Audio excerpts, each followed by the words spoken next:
My final question is around the Christian faith, and it's basically in New Zealand. Do you think it still has a unique and special role? In other words, do the Judeo-Christian values that undermine this country, are they still relevant? For example, is it still okay for us to have Bible in schools? Does that ultimately come back to a school to decide and parents to decide rather than the court to decide? What's your position on that? Because of obviously our understanding of your own personal faith journey.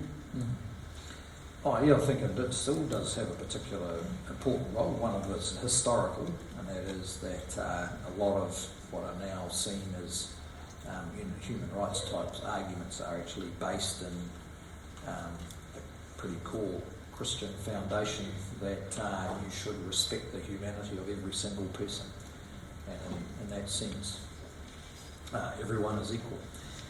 I think though there's always still a relevance today, even though we've got a lot fewer people who say they're religious of any sort. In fact, I think we're probably one of the lowest in the Western world for that.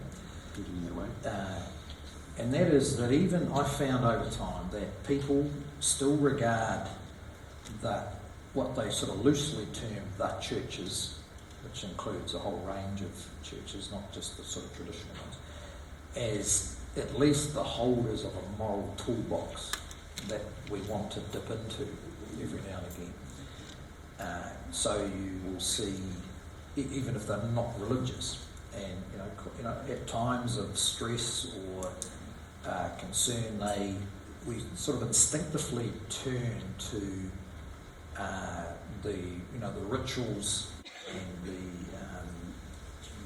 deeper beliefs around meaning. If I just think of going to the memorial service for the victims of the Christchurch earthquake when we opened the new memorial there, well, you can't help having sort of elements of the sacred involved in it.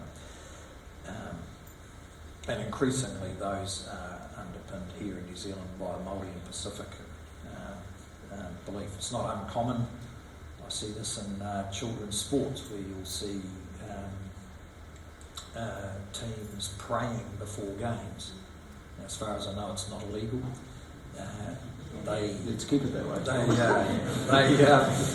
It seems to be, it's something that's quite acceptable in that group of people. And in that sense, I think today's young people are more tolerant. That is, on the one hand, they're much less concerned about who's gay or who isn't. On the other hand, they're also much less concerned about who goes to church and who doesn't. Because there's actually quite a lot of young people who are active in church. So I think it will always play a role, even if that's unrecognised. Now, with respect to how I regard it, I'm a politician, we all have a conscience. Mine happens to be informed by the religion in which I've been brought up. And whether that means I make better judgments, well, others will decide that. It's certainly no guarantee of virtue or wisdom, that's for sure. You just got to look at how churches sometimes behave. So, and it's not a threat to anybody.